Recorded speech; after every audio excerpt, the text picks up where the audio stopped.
Cette histoire parle d'une telle feuille qui aimait sa femme inconditionnellement.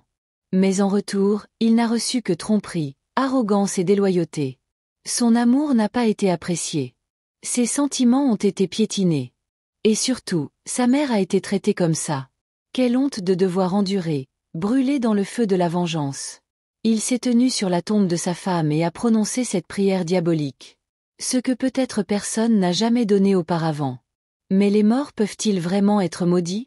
Peut-on vraiment voir des signes de tourment dans la tombe? Si un voisin ou un parent près de chez vous fait une erreur, alors expliquez-lui-le avec amour. Pour que l'au-delà de personne ne soit ruiné. Et considérez cet incident comme une œuvre de charité en cours et partagez-le. Afin que l'au-delà de quelqu'un soit sauvé grâce à cet incident. Restez avec nous pour connaître l'histoire complète. Un bon cœur caché dans le village. Et le jeune homme travailleur Abdus Salam de sa vie. Je ressentais la plus grande joie. Aujourd'hui c'était son mariage. C'était une personne simple et directe. Qui gagnait sa vie en travaillant dans les champs. Il n'y avait pas beaucoup de bonnes choses dans la vie. Je voulais juste une femme aimante. Qui lui est restée fidèle. La mariée d'Abdus Salam, Aïcha, était considérée comme la plus belle fille du village. De grands yeux, de longs cils.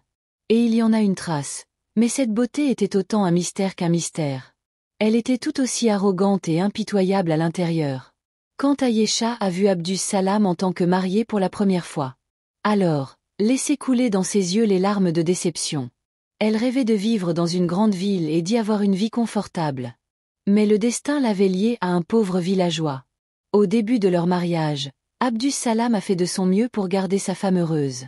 Elle a apporté de beaux bracelets et des dupattas colorés du marché. Il prenait de l'eau de ses mains tous les jours et la lui donnait pour qu'elle se baigne. La première chose qu'il faisait après son retour du travail était de demander des nouvelles d'Aïcha. Mais l'attitude d'Aïcha n'était pas la même. Tout comme une épouse aimante devrait l'être. Quand Abdus Salam a essayé de lui parler. Alors elle l'évitait souvent. Elle se comparait aux autres femmes du village.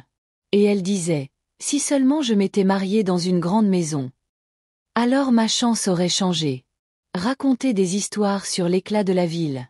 Et elle se moque d'Abdus Salam. Qu'il ne peut rien lui donner.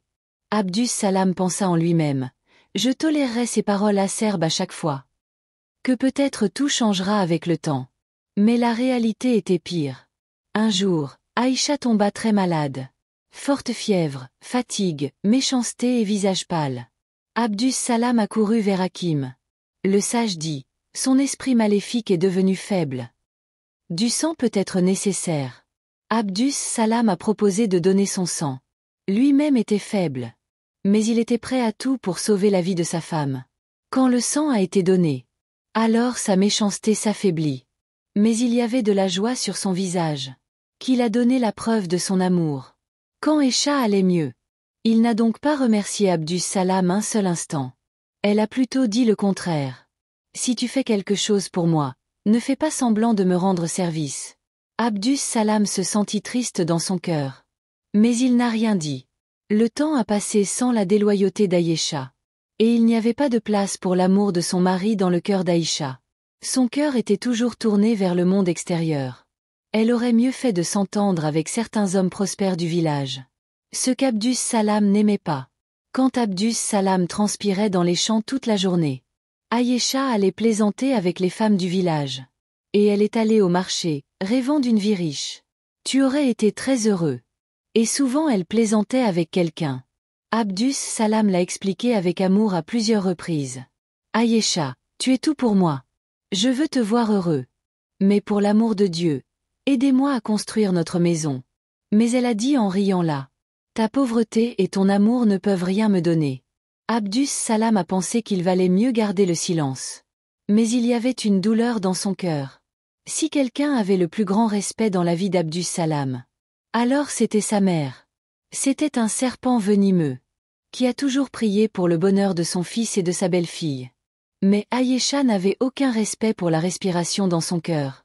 Un jour, alors qu'Abdus Salam était dans les champs, la mère dit à sa belle-fille, « Ma fille, apporte-moi de l'eau, j'ai très soif. » Aïcha répondit avec colère, « Suis-je ton serviteur? Allez le boire vous-même. » La mère faible a essayé de se lever toute seule. Mais elle trébucha et tomba. À ce moment-là, Aïcha dit sarcastiquement. Et si ça tombait maintenant? Combien de temps resteras-tu un fardeau? En entendant ces mots, le cœur de la mère d'Abdus Salam fut blessé. Quand Abdus Salam rentrait à la maison le soir. Alors maman vient de dire ça. Mon fils, j'ai toujours considéré ma belle-fille comme ma fille. Mais il me considérait comme un fardeau. Allah tiendra compte de tout. Ce furent les derniers mots. Ce que maman a dit. Parce qu'elle a quitté ce monde tranquillement la nuit. Abdus Salam a été dévasté après la mort de sa mère. Il regarda Aïcha. Mais il n'y avait aucun regret sur son visage.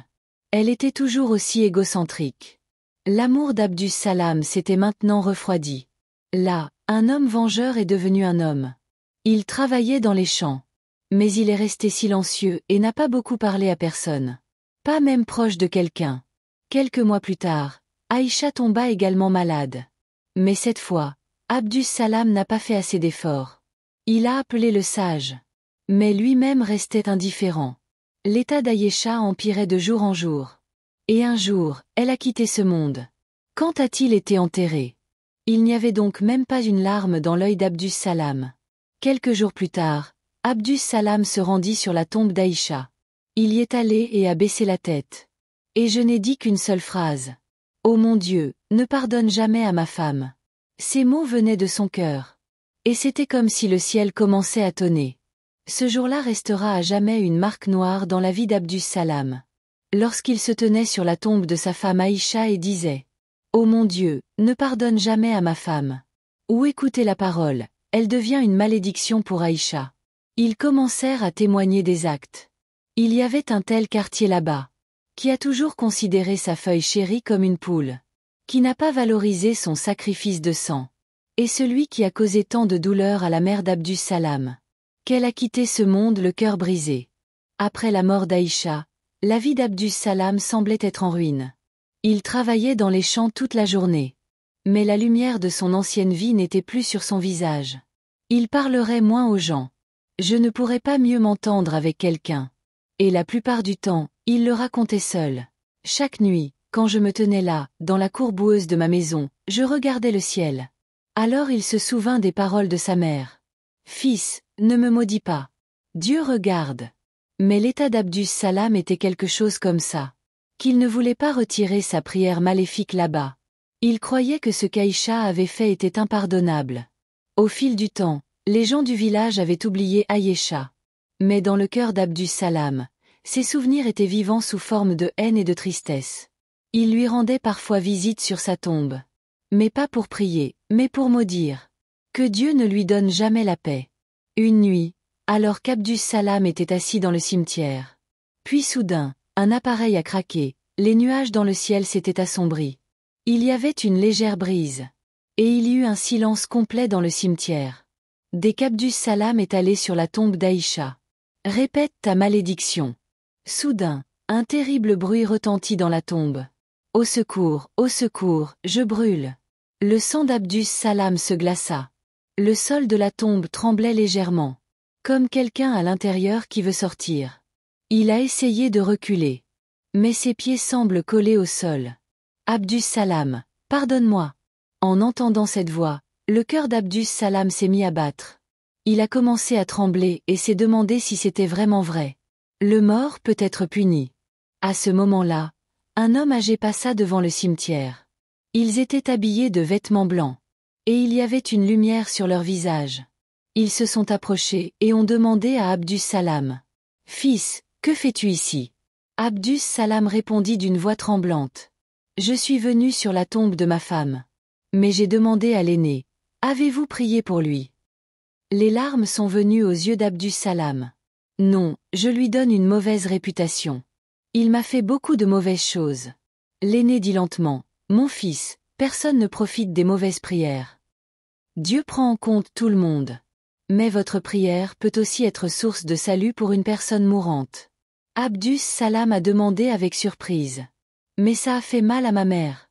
Tu n'as pas valorisé mon amour, tu as réduit mon honneur en poussière.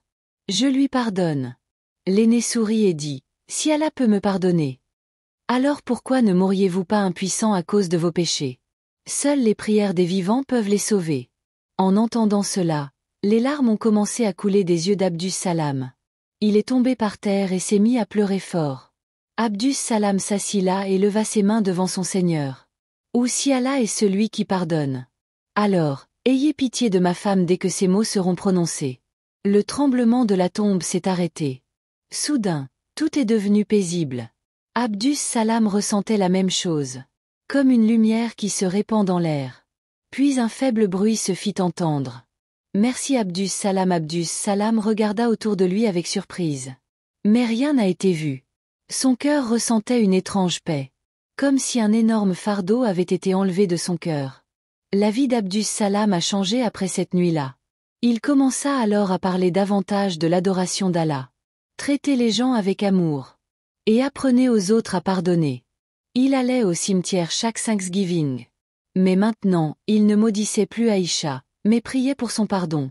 Abdus Salam a compris une chose. Nous, les humains, sommes faibles, nous péchons. Mais Allah est le plus grand pardonneur. Si seulement il pouvait pardonner. Nous devons donc aussi pardonner. Cette histoire nous l'apprend. Il vaut mieux pardonner que maudire. Prier pour les morts peut réduire leur châtiment.